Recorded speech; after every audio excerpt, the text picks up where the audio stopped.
retour à 10 mètres secondes.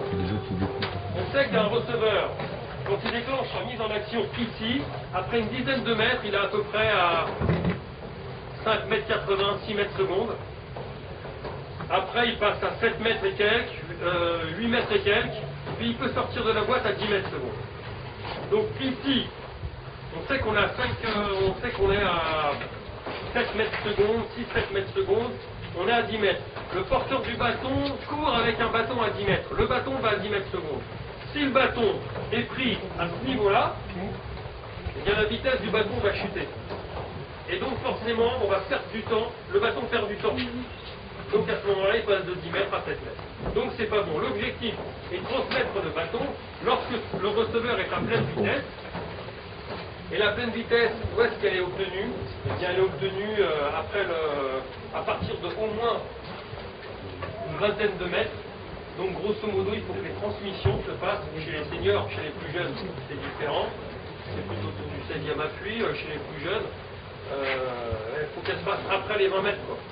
Et idéalement, ça c'était repris, c'est pas moi qui l'invente, Joseph Legros parlait déjà dans les années 60, puisque je vous rappelle que cette règle est une règle, la règle de l'élan, elle est arrivée en 1960, avant elle n'existait pas, en 62 je crois, c'était une modification, et en 64, en 68, les techniciens ont commencé à s'intéresser à cette problématique technique de mise en action du receveur, et donc de la position du receveur. Donc dès l'instant où on se met à courir à une grande vitesse, les sprinteurs de bon niveau arrivent à peu près à... La plus forte accélération, elle se fait sur les 20, 25, 30, pas Gérard, 30 mètres maximum, quoi. Enfin, la plus forte accélération. Je ne dis pas que c'est la vitesse summum, mais la plus forte accélération se fait à ce moment-là. C'est-à-dire, quand on part de 0 pour 10 mètres secondes. Ça se fait à ce moment-là. Donc Joseph Legros, lui, recommandait la transmission PS par soin, 25, 26, 27 mètres.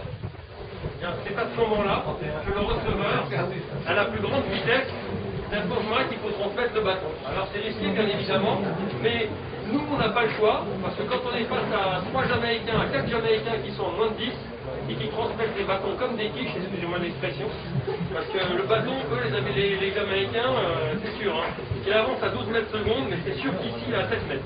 Parce que ça se passe toujours en entrée de 2 leur transmission. Enfin, un peu plus loin que 10 mètres.